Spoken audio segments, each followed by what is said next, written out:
What is up, guys? This morning I am gathering all of the dark brown eggs I can find. I'm actually gonna go out and check the nest boxes, and I should not put these in my pockets, but here we are.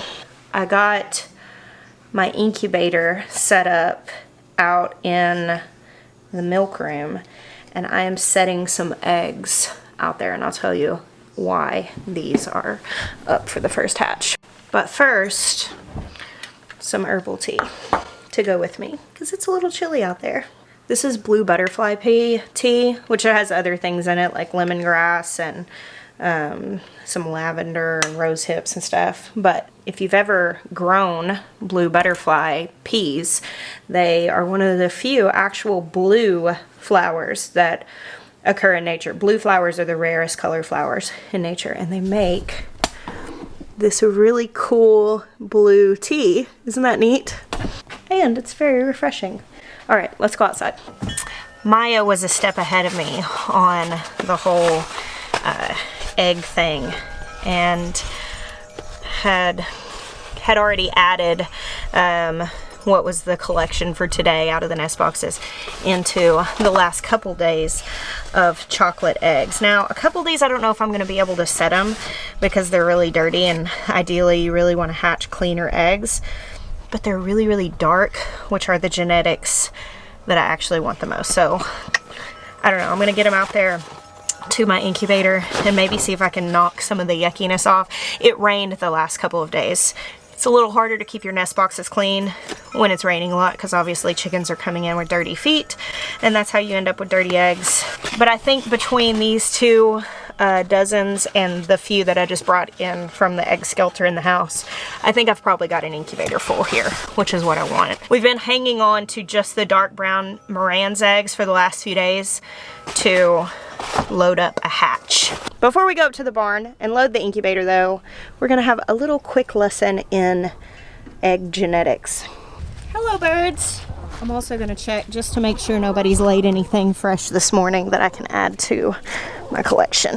So years ago, I got really into breeding chickens for egg color.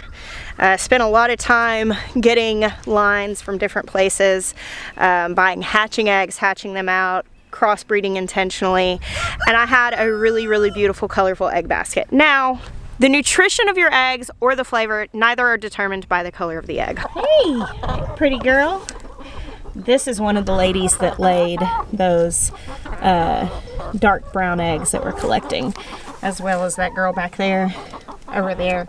These are my French black copper Morans. Oh, I'm sorry to interrupt you. This is also one of the brown egg layers. I guess I would have had another dark brown egg had I not rudely interrupted her. While she tells you how rude I actually was. So what makes a rich, dark yolk and delicious, deep egg flavor is the diet of the chicken, no matter what kind of chicken it is. You can go get battery hens rescued from a commercial egg operation, and if you put them on pasture where you're moving them to fresh grass regularly and they're able to scratch and eat insects, as well as getting maybe some diversity with kitchen scraps and a good well-rounded layer pellet, you're going to get those dark yolks. That really comes from foraging more than anything. Being able to eat insects in a varied diet. The egg color is actually determined by the genetics. Just kind of the same way some chickens have different colored feathers or different colored legs. They lay different colored eggs based on their breed. And though they don't add any value to the flavor of the egg, they do, I think, add value because one, they're beautiful, and I'm all about growing something beautiful that you wouldn't otherwise get to experience. They're kind of a novelty, but if you're looking to market your eggs and sell them, people sometimes will pay a premium for something that they can't get at the store. And so being able to sell multicolored eggs is just a bit of a novelty at the market. Oh, hello, sir. So these hens right here, we have a flock of, there's probably about 20 hens in here.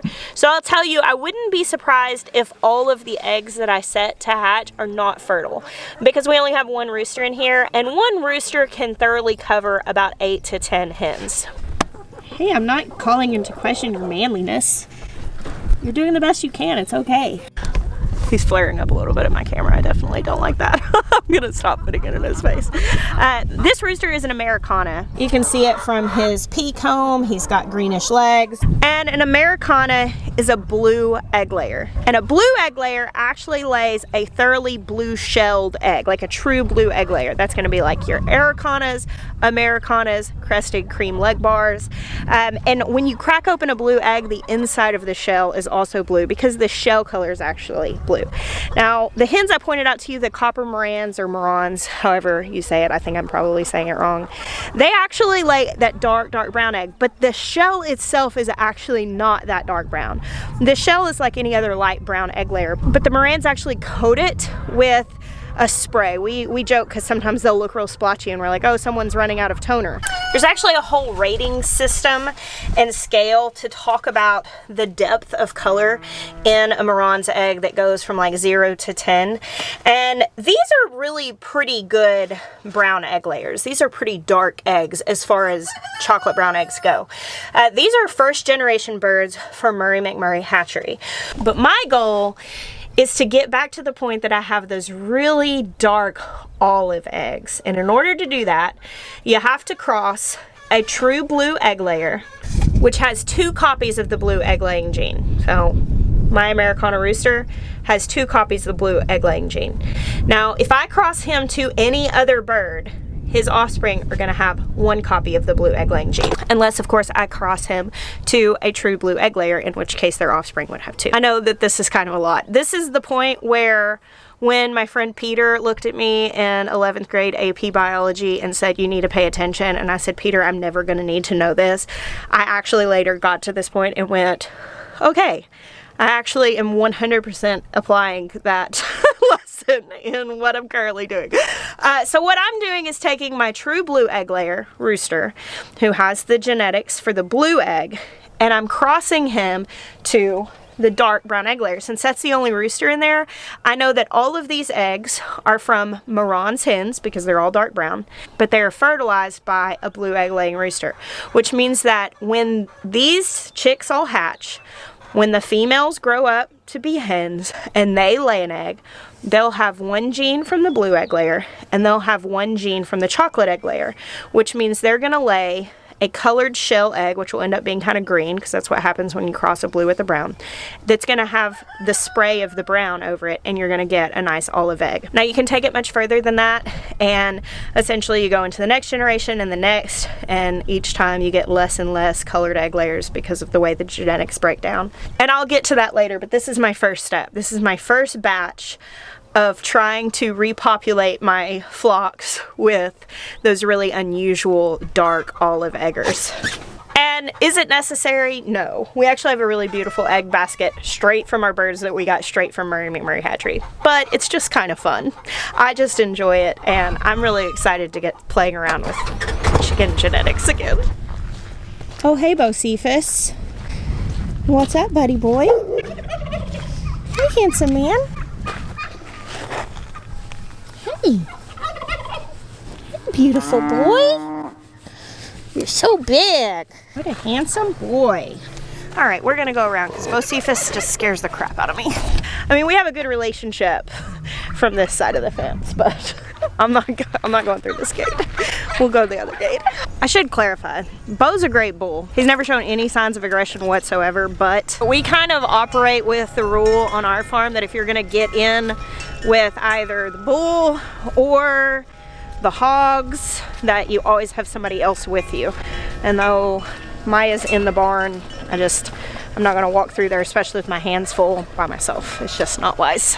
The other animal you never get in with on your own is any mama who has just had a baby that's bigger than you, like a pig or a cow.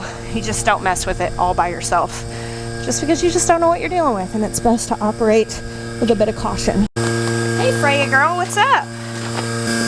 Hey baby. Excuse us. Here's Helen. Good morning, pretty girl. How's your morning? Back on the farm. Nope. We've actually been on vacation this last week, Jeremiah and I have. So this is our first like normal morning of chores. We were back yesterday and we did what you have to do, you know, feed everything and milk and all of that. But as far as like actually working on the farm all day, we're getting back into the groove today. Thankfully today's a beautiful day for that. Yesterday was really rainy. So one of the things when you are setting eggs for hatching is you really want them to be unwashed, because an egg has what's called the bloom on it. And obviously putting anything with like poop in the incubator can introduce kind of some yuckiness. So I'm gonna try to, there's only a few of these that are actually quite dirty. And I'm gonna try to just dry brush anything that's dried on them. Something like this though is fine. I mean, it's got just like a tiny bit. That's okay. Most of these are clean enough. A couple of them, if I can't get most of this off, I'll probably just leave them out. All right, so here's my little incubator. This will be my first time using this. We actually have this really big incubator that we got a long time ago. I used to hatch chicks out and sell them to the local feed store, like really early on in homesteading. That was one of my little side hustles that helped the homestead pay for itself, because that was really our first goal in doing all of this, was to offset the cost of the food that we were growing for our family to keep.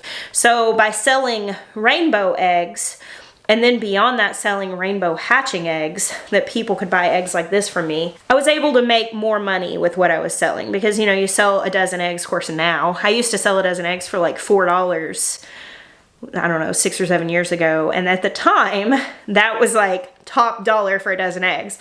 Now, obviously, people are selling them for more than that. But people are way more willing to pay $30, $40, upwards to even $100 if you have really good lines of colored egg layers for the same dozen eggs if they're fertile, because they're buying them to hatch rather than just buying them to make breakfast. And I myself would hatch out chicks and sell them to the local feed store. But my friend Wes actually has my big incubator, because he hatches out, he has like lines that he does for breeding. And I didn't really have space to set it up here in the milk room. So I just got this small one, also because I wanted to review it and see if it was something that would actually be functional and feasible for people who are maybe wanting to do this on a much smaller scale. We're actually gonna load this up over here and carefully move it, because I can't set my camera down anywhere over there. So I was really surprised when I started to shop for incubators, because the options have changed a lot in the last several years. It's so fascinating because homesteading is becoming so much more mainstream, which means your options for products are just a lot more than they used to be, which is really nice. But you also have to weed through a lot of stuff that could very well be junk. I'm not going to promote this incubator right now or tell you what it is that I'm using, because it could very well be junk. I don't really know. What I was looking for was something pretty affordable. This is not bottom of the line, because as I've experienced, the bottom of the line stuff is often junk. This was about $160, but it had pretty good reviews, and I thought this is probably a pretty reasonable place for a small homesteader to start. Of course, you can just let a broody hen hatch out eggs for you, but obviously there are a lot of factors outside of your control if you do that. Like, I don't have a broody hen right now. I probably won't have a broody hen for a little while longer. They start sitting a little later in the springtime. And we have in the past like built a little broody apartment, let a hen sit on eggs there. But we've also had instances where she decided on day 19 that she was done, and all of those incubated eggs ended up not hatching because they weren't cared for to the full amount of time. Look at this one. It's nice and spotted. It's pretty cool, huh? If you are collecting eggs to hatch, you want to put them in a carton with the larger end up. That is so the air cell is developed up here on the end. It just gives the chick a better chance of hatching rightly. And you want to use the freshest eggs that you have. So all of these have been laid within like the last 5 days. So these are the freshest ones that we have, and that's what we're looking for the best hatch rate possible. All right, so earlier I was telling you guys how Morans actually spray the outside of their egg, and it's actually a coating on a lighter brown egg.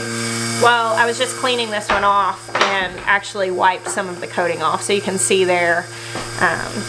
Just kind of fascinating. And that's how you sometimes get sort of these different spots and stuff like that, just because their sprayer comes out a little uneven. So anytime that you are trying to save for genetics, you want to keep what you want to reproduce. So here, I'm just keeping all of my Moran's eggs. I'm not being super picky. But if I wanted to be super picky, I would probably only keep like the really dark ones. So for instance, like this versus this. Not a massive difference, but if you're trying to breed for genetics, this is something that you would want to look at. All right, there we go. Ended up leaving a couple of the really dirty ones out, but I have enough to fill it up here. Pretty good about that. So I'm gonna put water in the bottom and move this over and set it up with the temperature at about 99.5 to 100 degrees, and I'm going to keep an eye on the humidity. So managing humidity is pretty important when you're hatching, and this is where a good incubator really comes in, because you don't want to have to open it up a lot. This has an automatic turner, and it has a little section here where you can add water without opening it up, because anytime you open it up, you're going to lose all the humidity that's inside this dome. Now, I live in a really humid place.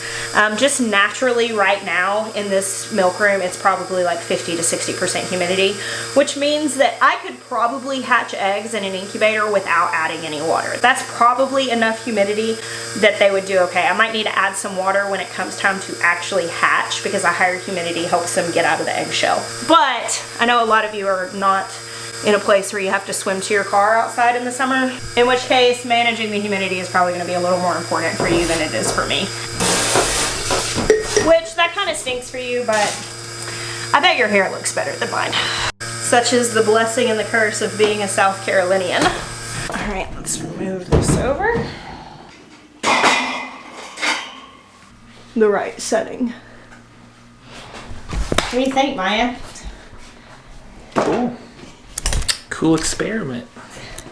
I'm excited to be hatching eggs again. It's been a few years. I know. So I'm going to set a reminder on my phone so I can remember when I started these. And they are going to hatch 3 weeks from today, 21 days, at 99.5 to 100 degrees. And you can take a fertilized egg to a little chick, a little egg-sized chick. Oh, March 6th. That's Ben's birthday. Oh, good. These will be little baby chips for Ben's birthday. That thing is full. That's heavy.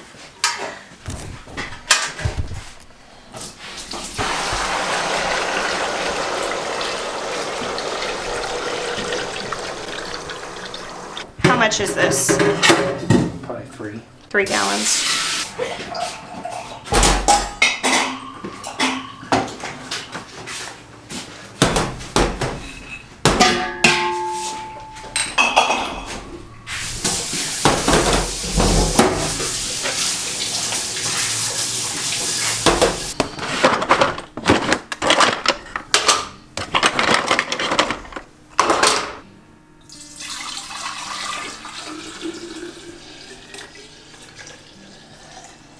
No funnel and no spills. What a boss. That was impressive, sweet Maya. You're a man of many skills. Let's see, how many gallons a week do I pour? A lot. Like 40 or something? Now to write the dates on it. Now to put it in the freezer so it can cool off. This is colostrum, which we keep the extra frozen in case we ever have a calf that needs it. Then my nice milking. Nice egg hatching. I'm gonna go check on my seedlings. I'll see you later. Thanks. All right, on to the soon-to-be most happening place of the farm. Yesterday it was really cool in here, but I bet it's warm now with the sun shining. Oh yeah, I don't know if you guys can read that, but it's 80 in here Fahrenheit. That's 26 Celsius. Really thinking that I might have something popping up here, but not quite yet. I bet it's tomorrow. I don't know if you can tell it or not, but I am pretty much completely ecstatic on the inside. It may be bubbling over a little bit because I just set eggs for the first time in a few years to create that beautiful striking egg basket again. And today is the day of starting seeds for the whole year in the garden. What an incredible day of potential. I hope you feel even just a fraction of the anticipation and excitement that I'm feeling right now for this year and for this growing season. and for all of the promise that exists in these wonderful things that we get to do. Thank you guys for hanging out with me today. I bless you. Until next time.